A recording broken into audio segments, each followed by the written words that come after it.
राधे राधे मेरे प्यारे भाइयों बहनों माताओं व बंधुओं, संस्कार की बातें चैनल में आपका स्वागत है। बंधुओं, आज बैसाख मास बड़ा शुक्रवार मैं आपको सुना रही हूँ माँ अन्नपूर्णा की कथा। बंधुओं, जो मनुष्य भी शुक्रवार के दिन माँ अन्नपूर्णा की कथा को सुनते हैं, माँ अन्नपूर्णा उनके घर में कभी भी अन्न धन की कमी नहीं रखती।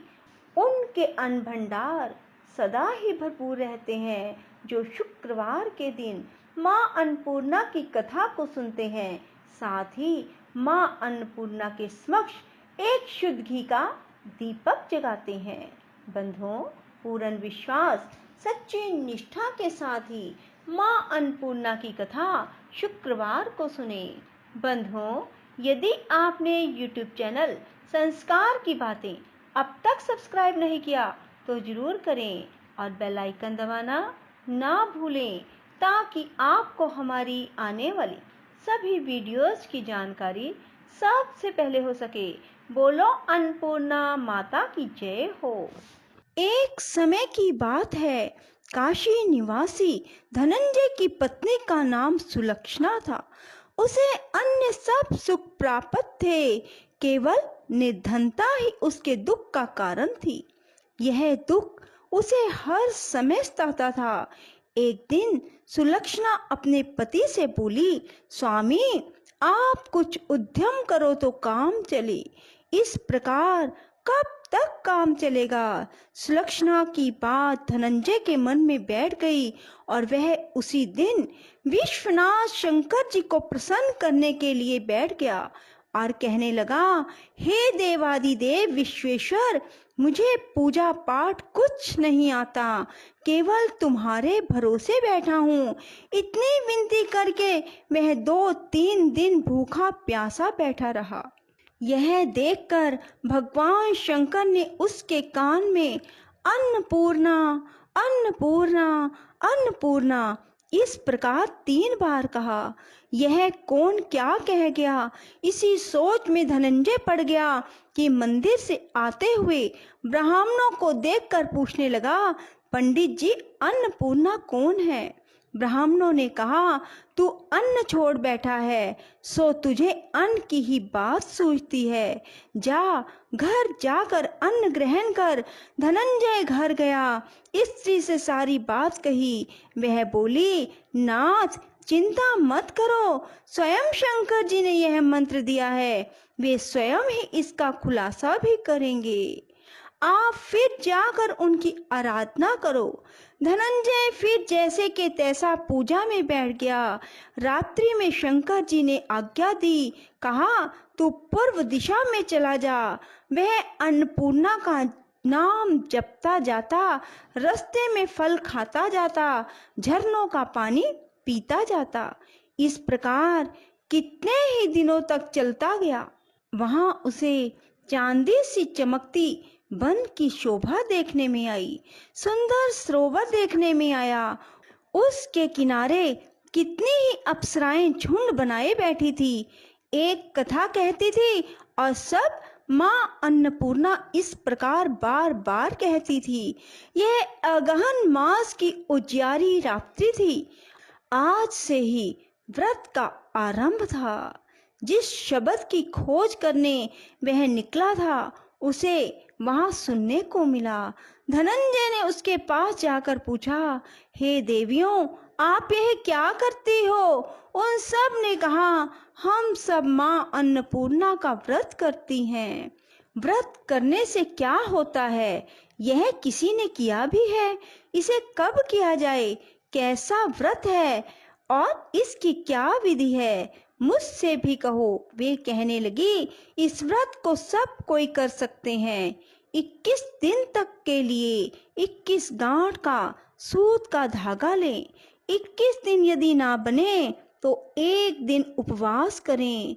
यह भी ना बने तो केवल कथा सुनकर प्रसाद लें। निराहार रहकर कथा कहें। कथा सुनने वाला कोई ना मिले तो पीपल के पत्तों को रख सुपारी या गुवार पाठा के वृक्ष को सामने कर, दीपक को साक्षी कर, सूर्य, गाय, तुलसी या महादेव को बिना कथा सुनाए मुख में दाना ना डालें। यदि भूल से दाना पड़ जाए तो एक दिवस फिर उपवास करें। व्रत के दिन क्रोध ना करें, झूठ ना बोलें। धनंजय बोला, इस व्रत के करने से क्या होगा? वे कहने लगी, इसके करने से अंधों को नेत्र मिले, लूलों को हाथ मिले, निर्धन के घर धन आए, बांझी को संतान मिले, मूर्ख को विद्या आए। जो जिस कामना से व्रत करे, माँ उसकी इच्छा पूरी करती हैं। वह कहने लगा, बहनों, मेरे भी धन नहीं है, विद्या नहीं है, कुछ भी तो नहीं है। मैं तो दुखिया और दरिद्र ब्राह्मण हूँ। मुझे इस व्रत का सूत दोगी? हाँ भाई, तेरा कल्याण हो, तुझे देंगी। ले, इस व्रत का मंगल सूत्र ले। धनंजय ने व्रत किया। व्रत पूरा हुआ। तभी सरोवर में से 21 खंड की स्वर्ण सीढ़ी हीरा मोती जड़ी हुई प्रकट हुई। धनंजय जय अन्नपूर्णा कहता जाता इस प्रकार कितनी ही सीढ़ियां उतर गया। क्या देखता है, करोड़ों सूर्यों के समान अन्नपूर्णा का मंदिर है। उसके सामने स्वर्ण सिंहासन पर माता अन्नपूर्णा विराजमान है। सामने भिक्षा हेतु भगवान शंकर खड़े हैं। देवंगनाएं चवर डुलाती हैं। कितने ही हथियार बांधे पहरा देती हैं। धनंजय दौड़कर जगदम्बा के चरणों में गिर गया। देवी उसके मन का क्लेश जान गई। धनंजय कहने लगा, माता, आप तो अंतर्यामिनी हो, आपको अपनी दशा क्या बताऊं? माता बोली, तूने मेरा व्रत किया है, जा, संसार तेरा सत्कार करेगा। माता ने धनंजय की जीवा पर बीज मंत्र लिख दिया। अब तो उसके रोम रोम में विद्या प्रकट हो गई। इतने में क्या देखता है, काशी विश्वनाथ के मंदिर में खड़ा है। माँ का वरदान ले धनंजय घर आया। सुलक्षणा से सब बात कही। माता जी की कृपा से उसके घर में संपत्ति उमड़ने लगी। छोटा सा घर बहुत बड़ा गिना जाने लगा। जैसे शहद के छत्ते में मक्खियां जमा होती हैं, उसी प्रकार अनेक सगे संबंधी आकर उसकी बड़ाई करने लगे। कहने लगे, इतना धन और इतना बड़ा घर, सुंदर संतान नहीं तो इस कमाई का भोग कौन करेगा? सुलक्षणा से संतान नहीं, इसलिए तुम दूसरा विवाह करो। अनिच्छा होते हुए भी धनंजय को दूसरा विवाह करना पड़ा और सती सुलक्षणा को शोध का दुख उठाना पड़ा। इस प्रकार दिन बीतते गए। फिर अगहन मास आया। नए बंधन से बंधे पति से सुलक्षणा ने कहलवाया कि हम व्रत के प्रभाव से सुखी हुए हैं, इस कारण यह व्रत छोड़ना नहीं चाहिए। यह माता जी का प्रताप है जो हम इतने संपन्न और सुखी हुए हैं। सुलक्षणा की बात सुन धनंजय उसके यहाँ आया और व्रत में बैठ गया। नई बहू को इस व्रत की खबर नहीं थी। वह धनंजय के आने की राह देख रही थी। दिन बीतते गए। व्रत पूरे होने में 3 दिवस बाकी थे कि नई बहू को खबर मिली। उसके मन में ईर्ष्या की ज्वाला दहक रही थी। सुलक्षणा के घर आ पहुंची और उसने वहां भगदड़ मचा दी। वह धनंजय को अपने साथ ले गई। नए घर में धनंजय को थोड़ी देर के लिए निद्रा ने आ दबाया। इसी समय नई बहू ने उसके व्रत का सूत तोड़कर आग में फेंक दिया। अब तो माता जी का कोप जाग गया। घर में अकस्मात आग लग गई। सब कुछ जलकर राख हो गया। सुलक्षणा जान गई और पति को फिर अपने घर ले आई। नई बहू रूठकर पिता के घर जा बैठी। पति को परमेश्वर मानने वाली सुलक्षणा बोली, नाथ, घबराना नहीं, माता जी की कृपा अलौकिक है। पुत्र कुपुत्र हो जाता है पर माता कुमाता नहीं होती। अब आप श्रद्धा और भक्ति से आराधना शुरू करो, वे जरूर हमारा कल्याण करेंगी। धनंजय फिर माता के पीछे पड़ गया। फिर वही सरोवर सीढ़ी प्रकट हुई। उसमें माँ अन्नपूर्णा कहकर उतर गया। वहां जा माँ जी के चरणों में रुदन करने लगा। माता प्रसन्न हो बोली, यह मेरी स्वर्ण की मूर्ति ले, इसकी पूजा करना, तू फिर सुखी हो जाएगा। जा, तुझे मेरा आशीर्वाद है। तेरी स्त्री सुलक्षणा ने श्रद्धा से मेरा व्रत किया है, उसे मैंने पुत्र दिया। धनंजय ने आंखें खोली तो खुद को काशी विश्वनाथ के मंदिर में खड़ा पाया। वहां से फिर उसी प्रकार घर को आया। इधर सुलक्षणा के दिन चढ़े और महीने पूरे होते ही पुत्र का जन्म हुआ।